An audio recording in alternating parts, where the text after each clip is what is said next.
Hello and welcome to the latest installment in the Guns and Gear series. So this was a gun I've been trying to acquire for quite some time, and it is finally here thanks to eBay. That is why it came with 5 magazines, an angled foregrip, this battery, and this Echo 1 gun case. So I've been wanting to get this gun since April of last year, so it's quite a long time, and I had a fund going for it, which I ended up buying the Vector with that fund, but then I sold the Vector, got the money back for the fund, and finally after all this time the VFC SCAR is finally here. So the full name of this gun is the VFC SCAR-L, L as in light, MK16 STD edition, which means standard. This is an AEG built by VFC, that is the name of the company, Vega Force Company. It is one of the best SCARs on the market, in total honesty. Maybe you can compare the other best SCAR to the TM, but I don't think that one's fully trademarked, and this one is fully trademarked through Cybergun to get FN licensing. The edition I have is actually the Airsoft GI edition.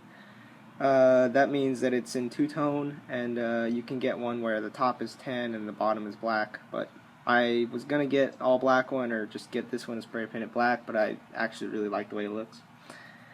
Some specifications off of both of the websites, Airsoft GI and e-Vike. They are exactly the same price on both websites, $389.99. e-Vike says that the magazine, which is that one, is 300 rounds and it is a winding high cap. The inner barrel is a length of 380 millimeters. The total length of the gun is 625 millimeters.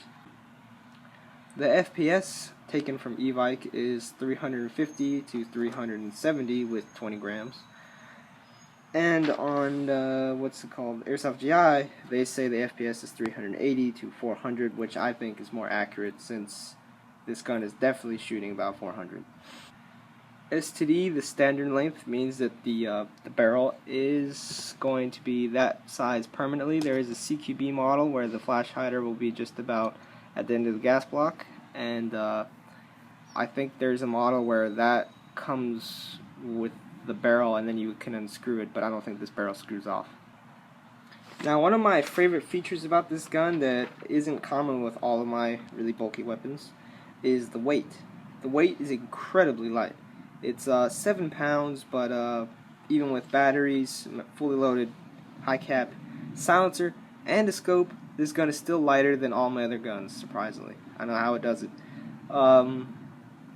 Yeah, that's my favorite feature about this gun, is its overall lightweightness. The build quality on it is exquisite, and we're going to get into higher detail on that when we get closer to it. Alright, so I got this on eBay for $270 after a lot of negotiating. It came with this battery. God damn. It came with this battery here. It is wired to Tamiya, and as some of you know that I've switched to Deans, but I heard that, well, my Deans is on a LiPo, and I heard that LiPos tear this gun apart, so I'm just gonna stick with this because honestly this gets a really good rate of fire. 16,000 milliamps of energy, 9.6 volt. It's roughly the size of the Jelly S's battery. And it fits in the stock, but we'll go over how tight the stock is when we get to it. And I had to cut part of this plastic piece off, otherwise it just wouldn't fit. Originally, when they shipped it, this was stuck in the stock. I had to yank on it. Here's a look at the licensed trademarks from Cybergun. See, they are painted quite clearly and quite sharp in white paint, and it does not rub off like some other Cybergun trades I've seen. So, has the real FN logo, licensed by FN SCAR-L, made in Taiwan with a unique serial number, and it says L for the lightweight. FN SCAR-L, Belgium, you know, all the trademarks, except it says 6mm. I guess you can count any numbering as trademarks. The upper the upper rail is fully numbered across the top, which is nice. As for numbering, you have the auto, the semi, and the safe. The stock is also numbered for adjustment. Alright, so this gun just has features from front to back. So right off from the front, features a folding front sight. No buttons required to move the sight around. and it's quite easy, but not enough to the point where it can get knocked over. In the very front, we'll get to this, is the gas adjustment block, gas adjuster, and this is a tool, but we'll get to that. It features 4 rails, one on the bottom, 2 on the sides, and the full length one on the top. Really good feature is the ambidextrous magazine release.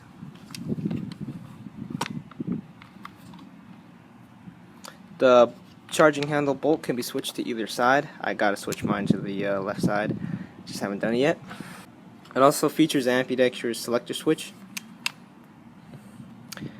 fully adjustable rear sight. It is numbered, which I forgot to go over, to raise the sight, and it has smaller apertures, and this is flippable up and down, and adjustable left and right for windage. It has sling points here and on the other side. Sling points in the front right here. A working bolt lock. Well, it only works on this side of the gun. You can pull back the bolt and it'll stay open, so you can adjust your hop up. It has a working bolt lock button, or bolt release. It has a rising cheek mount. I think it has about 3 positions. Yeah, it's about 3. And it has a collapsible stock. No wires in the stock. Keep in mind, this does not hook into that. At least I don't think so, because when I tried to do it, it creaked like it was about to break, which I don't think will happen, but just don't do it. I heard many times that it doesn't click into place. There's a sling mount in the stock, and this is collapsible up to 6 positions. This is the magazine the gun comes with. It is a full metal winding high cap, and it is quite unique to any other gun from VFC because of this little round part and this notch, which I think keeps it from wobbling around. Got a weird cut right there, but that's just how they do it. Trapdoor for the BBs. So this is the mag that should come with the gun. Alright, so this is part of the review where we go into extreme detail from barrel to stock. Thankfully this gun is so lightweight, this part of the review will be easy. The flash hider is made entirely out of steel. It is comes off quite easily. There's no glue or set screws. Mine didn't come with an orange tip. I'm pretty sure yours will. The brass inner barrel sticks out just a bit. And I may add right now that this gun is incredibly accurate. We'll do a shooting test after the review. So it is a regular birdcage style flash hider. Here you have the STD length SCAR barrel. It has trademarks on the bottom which look really nice. I'm not exactly sure what it means. So the flash hider is all steel. The barrel itself is actually steel too, but it's still, this gun is really lightweight. Here we get to the gas block. This part is made out of aluminum, and it has a quite a nice finish to it. The entire finish of this gun is impeccable. I'm pretty sure it's anodized, matte black, scratch resistance. It's really good. Okay, so the gas block,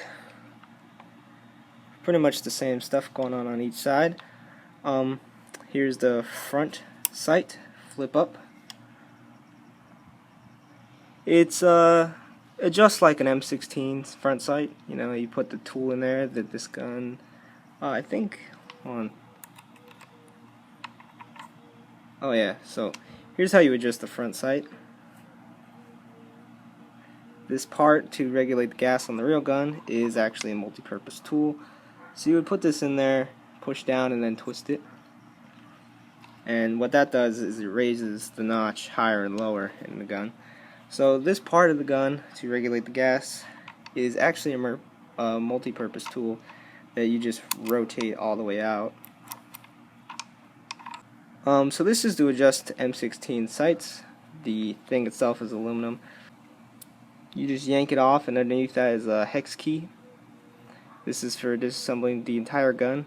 You know, most of the screws on the gun are hex. So you would use this to take it apart and get to your inner barrel. The front sight is made of aluminum.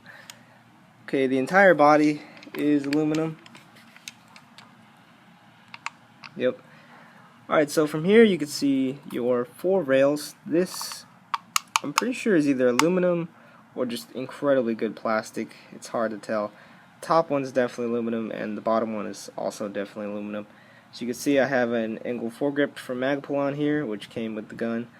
Good, because I was going to get one myself, but good thing it came with it. So most of it is aluminum. These screws are steel, and these parts on the side for disassembling the barrel are made out of plastic. You can get a good look at your front sling point, which is made of aluminum, and so is the other one. It has a traditional SCAR fashion. It has the holes here for releasing gas. When you pull back the charging handle, it actually sees through it, so the barrel can cool down on the real one. Here's what the very front looks like. See, it's all sealed off with what looks like aluminum. Now, the bolt from this point forward is actually aluminum. The charging handle bolt, or just the charging handle, is made out of steel. I may note though that this is the most wobbly part of the gun. It wobbles everywhere, and that's where most of any of the wobble in this gun comes from. I'm not. Most of you may be thinking like, oh, you got this gun on eBay, that's why it's doing that. But I've seen people who buy this gun and go play on YouTube, and while they're shooting it, I could see it moving, or just while they're running around. So that's not too much of a problem. But it's got full-length travel, unlike most AEGs nowadays, so it goes all the way back, which is very nice. And the functioning bolt is very fun to press. It does not slam the bolt against the metal. Something else is making contact. I think it's around here that's hitting the inside of the gun. So this bolt is not slamming against the body. There's actually a little bit of space in between the bolt and the body. So this part of the bolt is steel, which is cool. See, it's got that kind of like bluish looking color that happens with steel. This body pin in the front is steel. And here we are at the body of the weapon. Let's put this down. So here we are at the body. This entire upper receiver is one piece solid aluminum, CNC'd. The brass deflector is made out of ABS plastic, but it's the same quality as the rest of it. That I did not see coming, by the way. The pistol grip, I think, is thinner than usual pistol grips, M4s. We'll get a closer look at that, but we're just going to the body right now. The lower receiver is ABS, just like the real one, so everybody should have seen that coming to begin with. The magazine release button on this side is huge. The selector switches are terrible. They suck. I mean, like, if you switch one side to semi, the other side will be in safe. That's the level of suck that I'm talking about. Built-wise, obviously, are aluminum. Yeah, they're aluminum. But the way the ambidextrous stuff works is pretty damn bad. The trigger is quite a short pull. It is aluminum. The magazine release button is aluminum. And obviously the body is aluminum. But that just means it's going to weigh less, which is good. It's got a flared mag well, so it's easier to put in magazines. You can see inside this is warranty void if the seal is broken. So if you take apart the gearbox, you void the warranty. I'm not sure you can see this. Yeah, right there. That the part where the magazine goes in is designed so that it gets a really good grab on it. And here you can see how the ambidextrous magazine release button works, because I didn't know how it worked either. Yeah, that's how it works. Alright, so to this side of the gun, the bolt release, the bolt catch, is made out of steel. Surprisingly, I thought it was made out of plastic, but it is steel. Here's a look at the ambidextrous left side magazine release, made out of aluminum, just like the other one. The body pins are made out of steel, aluminum again. Here are the trademarks.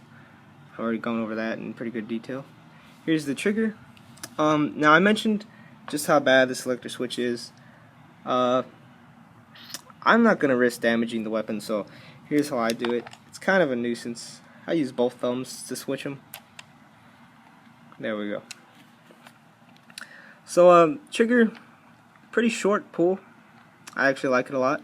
really nice trigger. You know, it's really easy to pull, really comfortable, and it's got good trigger response. Not a lot of delay. There's pretty much no delay on the 9.6, which is impressive. So we're not gonna have too many anti-lockup issues on slightly low batteries or half trigger pulls. Then anti-lock. Not a lot of that is going to happen unless you really have a worn out battery. Pistol grip, it is polymer. It is more comfortable than the fatter ones I've held, so it should be a little more realistic. On terms of compatibility, it might be a bit different, which I worry about. Here's a look at the bottom of it. I think there's a screw for adjusting the motor height. I've never even heard of that on this gun. The diamond patterning is a lot closer together and a lot smaller on this. This is just based on the combat machine I had, so that's my experience with pistol grips. And it is a lot more comfortable than the combat machine was, so it's pretty comfortable. Something annoying though is that the trigger guard is so wide that gets uncomfortable sometimes.